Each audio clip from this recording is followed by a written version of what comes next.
If you know that Microsoft दुनिया का पहला ऐसा फ़ोन था जो 41 मेगापिक्सल के साथ नोकिया के साथ टाई अप करके अपना फ्लैगशिप फ़ोन निकाला था। ये एंट्री लेवल डीएसएलआर को भी कम्पीट कर सकता था, यानी बाहर कर सकता था। जिसकी वीडियो क्वालिटी और फोटोग्राफी थी वो सबसे दमदार थी। तो ये पहला ही ऐसा फ़ोन था जो 41 मेगापिक्सल के साथ आया नोकिया का।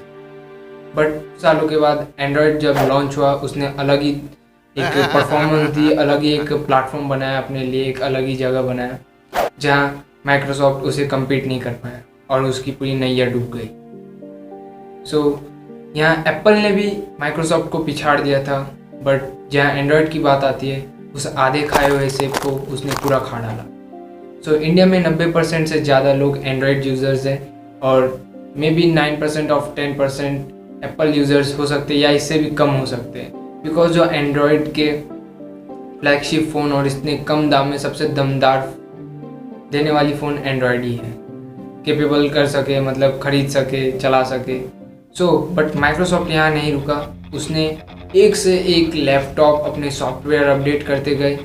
अभी आप जितने भी जगह देखोगे वहाँ खाली माइक्रोसॉफ्ट ही होगा, नॉट मैक और एप्पल। उस आधे खाए हुए सेब को भूल जाओ, बिकॉज जो माइक्रोसॉफ्ट का अपडेट और जो उसके एआई है वो सबसे दमदार, माने एक फ्री वर्जन है, किसी भी तरह से यूज़ कर सकते हो। अभी आपको लैपटॉप, पीसी हर जगह माइक्रोसॉफ्ट दिखेंगे, लेकिन माइक्रोसॉफ्ट ने अपने अलग ही ब्रांड बनाया। उसने खुद के लैपटॉप और मोबाइल फ़ोन निकाले। रिसेंटली उसने माइक्रोसॉफ्ट डुओ निकाला। इसके बहुत सारे वीडियो आपको इंटरनेट यूट्यूब में मिल जाएंगे, बहुत सारे रिव्यू मिल जाएंगे, just like other YouTubers. But यहाँ एक थिंग आता है कि इस भाई साहब ने ट्विटर पे, जो फ़ोन डिज़ाइनर है, इसने ये ट्वीट किया है कि ये फ़ोन में भी आ सकता है, I mean, कुछ दिख सकता है। तो इसने ये नाम दिया surface solo, Microsoft surface solo. Yes, ये डुअल स्क्रीन से सिंगल स्क्रीन पे आके रुक गए, बट जो इसकी सिंगल स्क्रीन है कॉन्सेप्ट वो बहुत ही सुंदर है, I mean, किलर है, पूरी एट्रैक्टिव है। माइक्रोसॉफ्ट की नैया डूब रही थी तब उसने एक चांस ट्राई मारा और उसने 950 XL और 950 को अपने बाजार में उतारा, बट उसने कुछ हाथ पाँव चला के भी कुछ नहीं कर पाए। डूबनी थी तो डूब गई। बट लेकिन जब अभी आया तो मैंने सोचा why not making this type of video.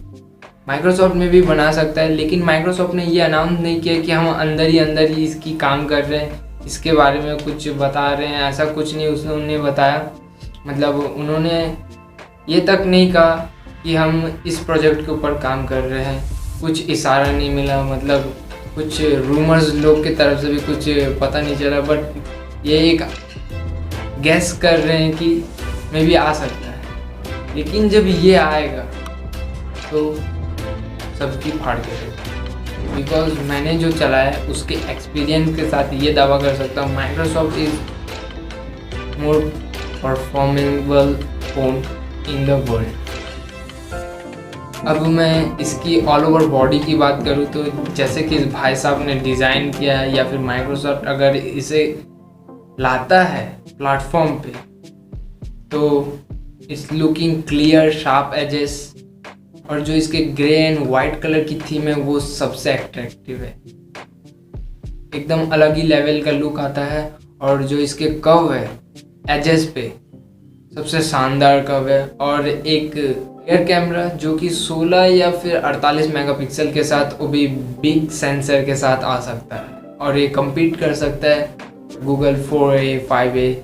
ये जो फ़ोन आ रही है, गूगल की जितनी भी फ़ोन आ रही है, वो सबसे दमदार फोटोग्राफिक फ़ोन है एवर। ओके, उसे कम्पीट कर सकती है। और इसमें सामने की तरफ देखा जाए तो पंच होल कैमरा दिया गया है एक, और वो शायद 20 मेगापिक्सल का हो सकता है, या फिर 8 मेगापिक्सल में भी 12 मेगापिक्सल। देखते हैं क्या आता है। और सीधा ये दिख रहा है कि इसमें टाइप सी दिया गया है और डुअल स्पीकर्स है, स्टीरियो स्पीकर्स हो सकते हैं, या जस्ट इसके बाजू में देखें, मैंने इसके फिंगरप्रिंट सेंसर जस्ट इसके अनलॉक के नीचे दिया गया है। हाँ, आपको एक अनलॉक पावर बटन मिलता है, जस्ट उसके नीचे फिंगरप्रिंट सेंसर मिलता है, उसी की तरह दिख रहा है। मे भी गैस करें तो सेम टू सेम उसी की तरह दिख रहा है। और वॉल्यूम अप और डाउन का तो बटन दिया ही गया है, बट जैक का यहाँ कहीं नामो निशान नहीं दिख रहा। आपको मतलब 3.5 mm का जैक देखने को नहीं मिल सकता है। कहने को कुछ नहीं बचा। जो इसकी डिस्प्ले हो में भी 4K 8K या फिर 1080p में भी आ सकती है और HDR में भी आ सकती है, फुल HD प्लस जो भी है। सो ये कंपनी के ऊपर डिपेंड करता है। और मे भी इसमें ये अनाउंस किया जा सकता है कि 8GB 12GB और 16GB या फिर 4GB 6GB सब वेरिएंट में और फ्लैगशिप फ़ोन की वाट लगा। मतलब जितने भी प्लेटफॉर्म पे जितने भी फ़ोन बिक रहे हैं अभी सब कुछ महीनों के लिए रुक जाए। जैसा भी धड़ाधड़ फ़ोन आ रहे हैं एक के बाद एक, एक के बाद एक, एक के बाद एक, उसके लिए ये काफ़ी हो सकता है। सो रिसेंटली उन्होंने सरफेस डुओ अनाउंस किया था। उसके बाद अगर वो सिंगल स्क्रीन पे आना चाहते हैं तो ये एक उनके लिए बड़ा सा थम्स अप है, बिकॉज ये सबसे आसान हो जाता है कैपेबल करना डुअल स्क्रीन से सिंगल स्क्रीन। बट जहाँ प्राइस की आती है, अगर डुअल स्क्रीन वाले फ़ोन को देखूँ मैं तो उसका करीबन कुछ $1000 के करीबन आसपास पड़ रहा है। लेकिन ये में भी महंगा हो सकता है या फिर कम हो सकता है। It's depend on Microsoft. So and Microsoft को नहीं भूले तो मेरे चैनल को भी सब्सक्राइब करना ना भूले। तो मिलते हैं अगले वीडियो में।